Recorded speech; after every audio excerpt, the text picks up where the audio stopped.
السلام علیکم۔ امید ہے کہ آپ سب خیریت سے ہوں گے۔ آپ دوستوں سے گزارش ہے کہ چینل کو ضرور سبسکرائب کریں اور ویڈیو کو لائک اور شیئر ضرور کریں۔ دین کی تبلیغ میں ہمارا ساتھ دیں۔ شکریہ۔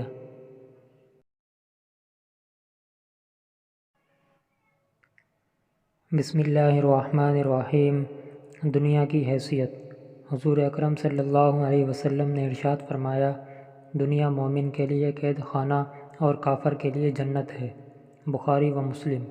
تشریح۔ جس شخص کو ہر وقت یہ فکر لگی رہے کہ مجھے اپنے ہر عمل کا جواب دینا ہے، اسے اس جواب دہی کے وقت سے پہلے چین و اطمینان ملنا مشکل ہے۔ ہاں، جیسے یہ فکر نہ ہو، وہ ہر طرح آزاد بے فکر ہے۔ چنانچہ مومن اپنے اعمال کے حساب اور ان کی جواب دہی کے لیے فکر مند رہتا ہے اور ہر کام کو شریعت کی مقررہ کردہ حد میں رہ کر کرنے کا اپنے آپ کو پابند کرتا ہے۔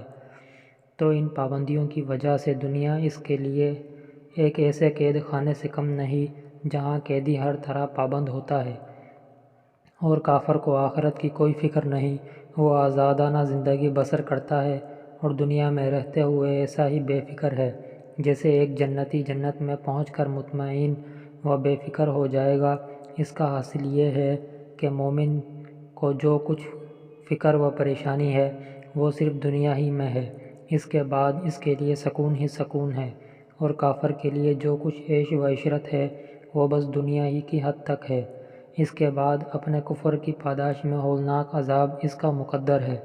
اس لیے یہ دنیا کافر کے لیے جنت اور مومن کے لیے قید خانہ ہے۔